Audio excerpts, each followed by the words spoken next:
Ayusin mo yan.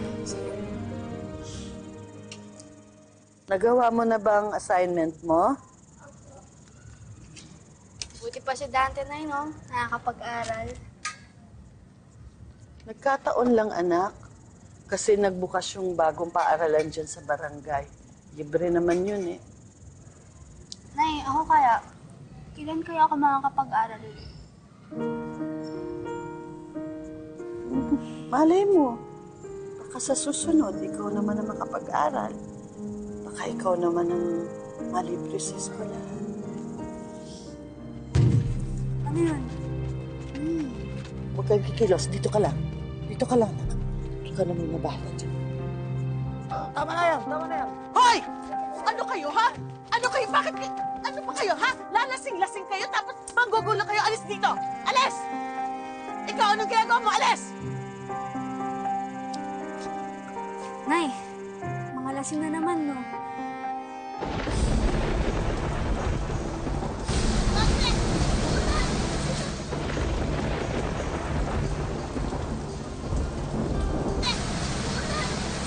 Mula nang tumira sila sa lansangan, patuloy pa rin ang pagbuhos ng problema kay Tere. Sadyang sinusubok ang katatagan niya bilang haligi at ilaw ng tahanan ng kanyang pamilya.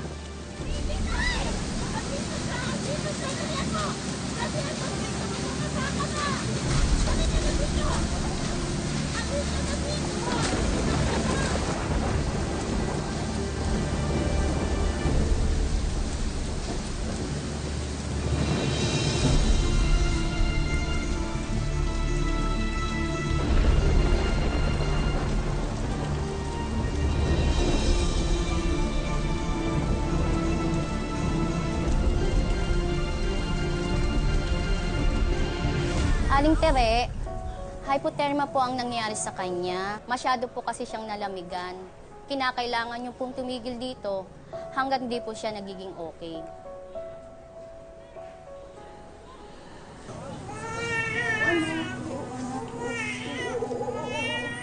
Aling Tere, inuulit ko lang po yung alo ko sa inyo noon pa. Maayos lang po ang mga bata ngayon, pero hindi sa lahat ng pagkakantoon, seswertein tayo. Paano sa susunod na bagyo, sa susunod na kalamidad, o paano kung hindi na kayo swertehin? Gusto niyo ipaampon ko mga anak ko?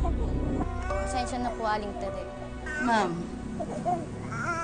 marami na po akong natutunang tiisin sa nagdaang taon mula nang bumaba kami sa bundok. Nagtiis po ako na maglakad ng 3 oras para kumuha ng tubig.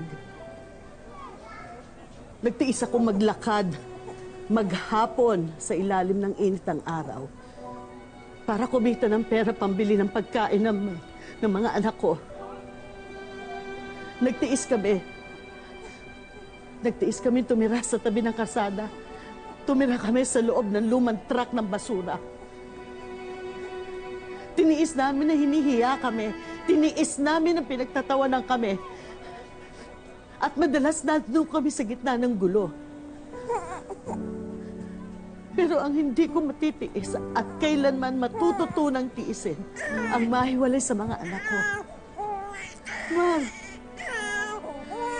sila ang buhay ko.